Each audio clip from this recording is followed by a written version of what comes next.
السلام علیکم جی، میں ہوں شہریار۔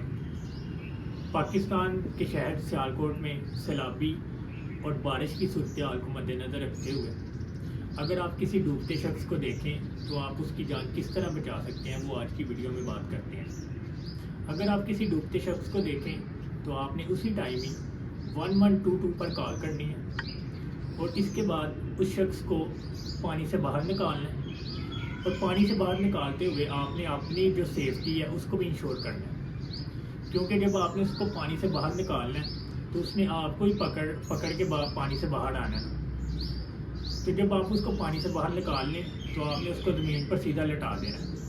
جب آپ اس کو زمین پر سیدھا لٹا دیں تو آپ اگر اسے جانتے ہیں تو آپ نے اس کا نام پوچھنا ہے، اور ساتھ اگر آپ اسے نہیں جانتے تو آپ نے اس کے جسم کو ہلانا ہے۔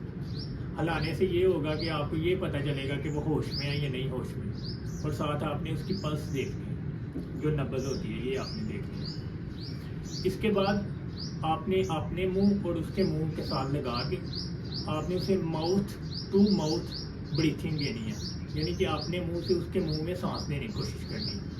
اگر اس سے ریوائیو ہو جائے تو ٹھیک ہے، اگر اس سے ریوائیو نہیں ہوتا تو آپ نے سی پی آر کی طرف جانا ہے۔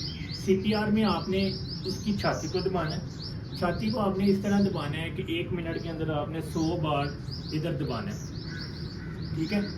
اور اس کے بعد آپ نے اپنے منہ اور اس کے منہ کے ساتھ لگا کے اس کو منہ کے ذریعے سانس لینے کی کوشش کرنی ہے، یعنی کہ 30 بار آپ نے ادھر دبایا، 30 کمپریشنس دی ہیں۔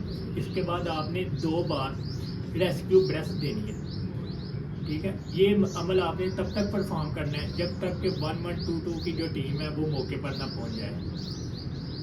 اور جو ڈراؤننگ کے پیشنٹس ہوتے ہیں ان کے لیے آپ نے سی پی آر تب تک پرفارم کرتے جانا ہے جب تک کہ کوئی ہیلپ نہ ہو جائے، کوئی 1122 کی ٹیم نہ آ جائے۔